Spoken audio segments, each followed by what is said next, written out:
Hoje, dia 29 de agosto, é o Dia Nacional de Combate ao Fumo. Uma data escolhida para alertar a população sobre como o hábito de fumar pode prejudicar a saúde. E para conversar com a gente sobre esse tema, está aqui no estúdio o pneumologista Dr. Fernando Salles. Bom dia, doutor, seja muito bem-vindo à Manhã Diversa. Vamos falar sobre esse tema do fumo, que ainda é muito importante, né? Bom dia, prazer estar aqui para discutir sobre esse risco, malefício à saúde nossa do dia a dia, né? É isso aí, o Dia do Combate ao Fumo foi criado em 1986. Qual que é a importância aí de ver o tabagismo como um problema de saúde coletiva? Como nós todos sabemos, né, a gente não ganha absolutamente nada com o cigarro. Sendo assim, acho que em 86 foi criada essa lei e essa lei foi desenvolvida justamente para diminuir a frequência, a intensidade das pessoas em relação ao tabagismo, né?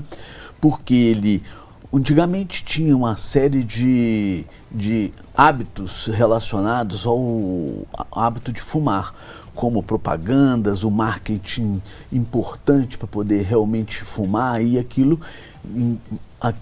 acabava trazendo um falso imagem de que cigarro era bom para a saúde. E a partir de 86, essa lei foi criada para poder realmente mostrar que o cigarro faz muito mal à saúde e, consequentemente, aumentando riscos de doenças, enfim, diminuir o risco, diminuir então a propaganda do cigarro, enfim, para poder diminuir um pouco esse consumo que é tão ruim para a saúde, né? E aproveitando que o doutor então falou sobre propagandas, realmente nessa época era comum ver propagandas então de pessoas fumando, e isso gerava essa imagem de que para você ser bem-sucedido, para você ser visto, né, como uma pessoa que deu certo, né, estava tudo relacionado ao cigarro. E aí essa lei que criou a data em 1986 também determinou diretrizes para a venda de cigarros, como proibir então essas propagandas e esses produtos e embalagens padronizadas. Elas foram efetivas, ao seu ver, para reduzir, então, o tabagismo? Com certeza, acho que foi importante, né? A propaganda, a proibição da propaganda, a proibição de consumo de cigarro em ambientes fechados, isso realmente, ao longo do tempo, foi mostrando à população, de um modo geral, que o cigarro, a gente não ganha nada com ele, e ao contrário, a gente perde muita saúde. Então, o hábito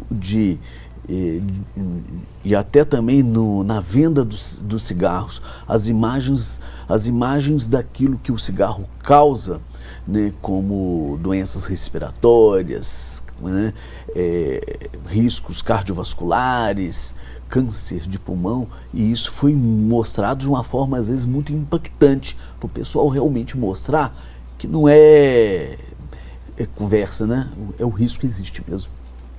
E todo mundo sabe, né? Em 2022, hoje em dia, todo mundo já sabe que o cigarro faz mal, isso não é novidade para ninguém. Mas ainda assim, por que é tão difícil para quem fuma parar de fumar? Olha, o cigarro, ele tem várias substâncias dentro dele. Entre elas, a principal é a nicotina, que tem um poder viciante extremamente elevado. A pessoa que começa a fumar adquire logo a dependência física e psicológica relacionada à nicotina, né? A nicotina, ela age no sistema nervoso central, liberando o hormônio do prazer, né, a dopamina, e cada vez mais as pessoas ficam necessitando de fumar várias vezes durante o dia para obter essa sensação. Então, a nicotina cria essa dependência, por isso que em graus variados, cada um tem a sua dependência maior. E dependendo do nível dessa dependência, pode ser preciso então procurar uma ajuda profissional para auxiliar aí, para tomar esse primeiro passo. Inclusive a OMS classifica o tabagismo como doença. Como que é o tratamento? É possível essa pessoa conseguir essa ajuda pelo SUS? Sim, em função da dependência física, psicológica, né, alterações do comportamento, ela foi realmente classificada como doença e, em função disso, cria a sua dificuldade para poder abandonar o vício. Mas nada é impossível. O tabagismo, desde que uma principal ponto de partida para a gente poder abandonar esse vício é realmente a pessoa ter vontade de parar de fumar. E a partir do momento procurar o apoio necessário, e esse apoio é dividido em várias etapas, acompanhamentos com grupos de apoio, psicologia e às vezes em alguns casos tratamento farmacológico, né? Tem medicamentos para ajudar esse paciente, essa pessoa que depende hoje, né? Como doença, ele vira um paciente nosso. Sendo assim, tem em alguns casos alguns medicamentos junto com um grupo de apoio para poder realmente parar de fumar. E como que as pessoas ao redor dessa pessoa que está querendo parar de fumar podem contribuir para tornar esse processo mais fácil? Porque muitas vezes as pessoas acabam fazendo esse processo ainda mais difícil, né? Então como que as pessoas ao redor podem ajudar aí a facilitar um pouco esse processo? Isso é importante, porque aquele que realmente é dependente, né, do cigarro, da nicotina, ele necessita de um apoio. E esse apoio é feito dando realmente, pode parecer simples, mas dá apoio no sentido de evitar com que ele recaia, e na primeira recaída não abandonar essa tentativa de abandonar o tabagismo, evitar realmente fumar próximo a ele. Então, o mais importante, lembrando a ele também, que é o dia a dia que vai fazer com que ele pare de fumar, né? Ao longo do tempo, apoio, força de vontade, tudo depende disso. Porque não é simplesmente a primeira recaída que ele, eu não consigo parar de fumar, então nunca mais vou tentar, eu não consigo, eu não paro. Não, além da vontade dele de fumar, essa necessidade desses grupos de apoio e o próprio entorno dele, como familiares, a necessidade desse incentivo para ele continuar realmente naquela batalha do dia a dia dele fumar.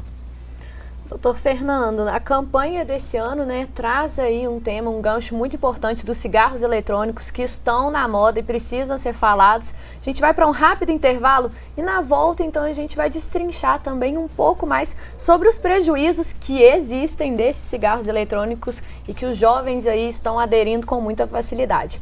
Você de casa, aproveita então o intervalo para mandar sua pergunta ou comentário para a gente pelo Instagram, @tvdiversa, ou pelo nosso WhatsApp. O DDD é 32 e o número é 999397416.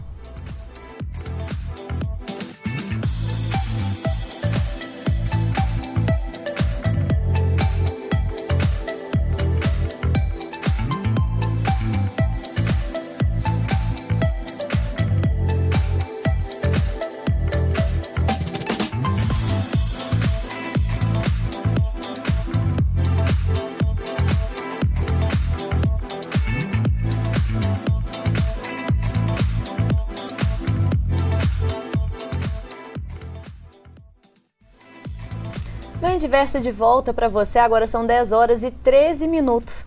Hoje é o Dia Nacional do Combate ao Fumo. Esse é o tema da nossa entrevista ao vivo aqui no estúdio. Nós recebemos o médico pneumologista Fernando Salles para esclarecer então os males causados pelo consumo do tabaco. E como eu disse, então, nessa segunda parte da nossa entrevista, a gente vai focar no tema da campanha desse ano, que é o seguinte: cigarros eletrônicos, não troque um vício pelo outro. O que se sabe, então, até agora sobre os danos causados por esse tipo de cigarro? Bom, como todo cigarro, ele traz tanto risco, tanto mal à nossa saúde como os outros. Virou moda o uso desses cigarros eletrônicos com uma falsa impressão de que ele causa menos mal em relação aos outros. Mas ao contrário, a nicotina, normalmente ela é colocada no sistema, ela é aquecida e a pessoa inala aquela concentração de nicotina com uma quantidade às vezes muito maior do que o cigarro comum, aumentando potencialmente o risco de dependência do cigarro em relação aos tradicionais, que é tão ruim quanto. Então, e pode ter certeza que ao longo do tempo ele também vai causar os mesmos danos à saúde causados pelo cigarro comum. E é possível então dizer que o cigarro eletrônico ele é mais perigoso que o cigarro comum? Qual que é a diferença aí que já se sabe sobre as diferenças de impacto no corpo entre eles? Existe essa diferença? Como que é? Ele ainda depende muito de estudo, né? Mas a gente percebe que em função do aumento da concentração de nicotina, só por aí a gente percebe que ele aumenta a capacidade de viciante em relação ao outro cigarro. Lembrando também que ao momento que você inala a nicotina, é inalado, tem várias substâncias também no cigarro eletrônico, como solventes, e que aumentando o risco também de desenvolvimento de câncer no pulmão, igual aos outros cigarros. Outro também muito importante, inalação monóxido de carbono, que irrita as vias aéreas, aumenta o risco de dependência, de falta de ar, também causado pelo cigarro. Enfim, os cigarros eletrônicos tão mal ao cigarro comum e ainda com um poder de vício muito grande. E ao longo do tempo ainda a gente vai mostrar ainda que tem mais surpresas desagradáveis por aí. Com certeza, porque esse cigarro eletrônico ele é relativamente novo, então os estudos do impacto, né, desse uso prolongado ainda está sendo construído, porque ele é recente. Mas realmente eu acho que a gente deve ficar atento a isso. O cigarro, você tem noção quando ele acaba, o cigarro normal, tradicional. O eletrônico, às vezes você fuma e você não tem ideia do quanto que você já fumou ali. Sem contar das essências que também escondem, né, como a Mariana estava falando no intervalo, o cigarro tradicional tem aquele cheiro ruim, aí esse eletrônico vem com essas essências e que tudo, é claro, vai contribuir para as pessoas desenvolverem esse vício, aumentarem a dependência. Né? Exatamente, bem lembrado, você comentando sobre os aromas, essências, que dão aquela falsa impressão de que aquilo é bom, que aquilo é gostoso, e que de fato pode dar essa sensação, mas é que só é uma ilusão. A gente entende que você está inalando uma quantidade muito grande de nicotina, né, bem concentrado, inalando solventes, produtos químicos, enfim, aumentando o risco de inflamação nas vias aéreas, consequentemente inflamações, processos inflamatórios crônicos da via aérea. E sem contar os outros riscos maiores, né, que a gente ainda comenta por aí. Isso aí. Agora voltando um pouco para o geral do cigarro, né, não só o eletrônico, apesar da gente ainda incluir o eletrônico na nossa discussão, o câncer de pulmão ele é a doença que é geralmente mais associada ao fumo, num geral, né? Mas ela não é a única. Você pode falar um pouco para a gente quais são as outras possíveis consequências para a saúde do consumo do cigarro comum, eletrônico, enfim? Olha, como é fácil perceber, o cigarro, como é inalado, a porta principal de dano ao nosso organismo é a parte respiratória. Então começa com irritações de via aéreas, bronquite tabágica, enfisemas, pneumonias obstrutivas crônicas e o câncer, como é que você falou. Mas como o cigarro também ele causa alterações cardiovasculares, aumentando o risco de hipertensão arterial, infarto pulmonar, câncer de boca, câncer de bexiga. Às vezes a gente não pode imaginar que só causa câncer de pulmão, mas não. Ele tem essas doenças neoplásicas e são relacionadas ao hábito de fumar, porque ele imediatamente cai na corrente sanguínea e o risco aumenta sensivelmente. E os pulmões são órgãos com alta capacidade de regeneração. Até quando, então, os danos causados pelo fumo podem ser revertidos? Olha, tem um estudo recente que mostra que até os 30 anos, quem para de fumar recupera mais de 90% o fato de ter fumado. Mas isso também não quer dizer que eu posso fumar até os 30, né? E ele realmente tem uma capacidade de regeneração muito grande. Lembrando que a partir do momento que você para de fumar, o processo inflamatório crônico ele vai regredindo potencialmente e ficando igual ao paciente, a pessoa que nunca fumou, em 15 anos. Mas aquele que fuma muito tempo, lógico, demanda um tempo maior. Lembrando que o processo inflamatório, bronquite, isso se reverte. Mas o paciente que desenvolve um enfisema pulmonar, isso sim é irreversível. Essa pesquisa que você falou, né, sobre parar de fumar antes dos 30 anos, diz que reduz o risco de morte prematura em 97%. Mas, de fato, a pessoa que parou de fumar antes dos 30 anos, o pulmão se regenerou até certo ponto, o problema acaba por aí, existem outros possíveis problemas que podem acarretar a mesma pessoa tendo parado de fumar, a questão da longevidade, isso realmente o que você recomenda aos pacientes nesses casos? Acho que a primeira recomendação é nunca fumar. Porém, a partir do momento, e a gente entende que nunca não tem hora para a gente parar de fumar. Sempre sem o seu momento para poder parar de fumar. E a gente entende realmente que até os 30, a capacidade regenerativa do organismo ela é muito grande. Então ele consegue realmente ter uma reversibilidade de danos inflamatórios causados no pulmão. E com isso, ele, ao longo do tempo, ele fica realmente como se não tivesse fumado. Isso ao longo do tempo. E esse tempo vai até os 15 anos após ter parado de fumar, realmente a gente pode falar que realmente esse paciente nunca fumou. Mas desde que ele não tenha alterações irreversíveis como o enfisema pulmonar. Ou seja, gente, nada de esperar até os 30 anos para parar de fumar e nada de depois também dos 30 falar, agora já que eu passei disso, não vou parar, porque os benefícios, eles estão aí quando a pessoa decide tomar esse importante, né, passo para a saúde. E a gente está recebendo participação do pessoal de casa. Eu vou começar com o Vitor Silva, de Muriaé. Então, Vitor, muito obrigada pela sua participação aqui hoje. Ele contou para a gente o seguinte: minha mãe começou a fumar depois dos 20 e poucos anos. Hoje, ela tem 51 anos, mas fuma pouco, 4 a 5 cigarros por dia. O risco de doenças pulmonares é o mesmo de quem fuma talvez em maior quantidade? O risco existe sim, realmente, que aqueles que fumam em grandes quantidades. Mas mesmo aquelas pessoas que fumam pequenos, 1, 2, 3 cigarros, estão vulneráveis a processos inflamatórios e ao longo do tempo pode estar até dentro do grupo de risco de câncer de pulmão. Então, não a gente tem que entender que é pura ilusão de que eu fumava um maço, 20, 30 cigarros, hoje eu fumo 2 que eu posso. Não. Acho que a ideia é realmente parar de fumar mesmo, que isso sim, ao longo do tempo, vai fazer com que realmente toda aquela manifestação inflamatória no organismo se reverta. E na terceira idade, né, quando a gente está falando de pessoas aí que já estão na terceira idade, esse risco pode ser ainda maior, pode ser ainda mais prejudicial o fumo, né? Então eu acho que é importante a gente até ressaltar, no caso aqui, a mãe dele de 51 anos, ainda não entrou aí nesse grupo da terceira idade, mas aí é importante ressaltar a importância dos possíveis riscos a mais que existem quando entra, né, na terceira idade. Você pode falar um pouquinho sobre isso pra gente?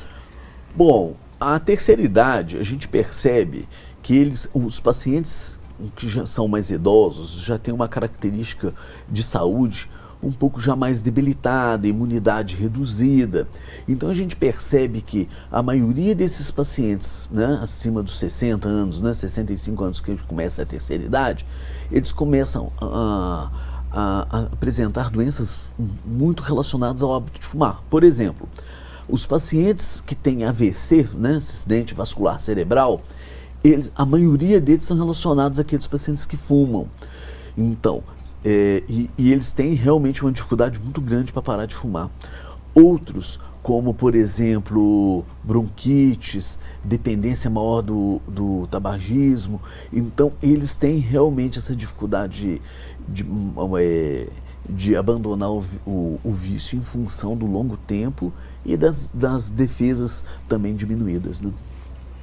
E para a gente terminar as nossas perguntas, a gente recebeu mais uma participação, dessa vez da Gilmara Cardoso, de Juiz de Fora, que ela perguntou se a ajuda, o psicólogo, ele pode sim ser um profissional para auxiliar nesse tratamento do tabagismo. Com certeza, acho que o próprio hábito da gente, a proposta da gente ajudar, tratar do paciente com tabagismo, né?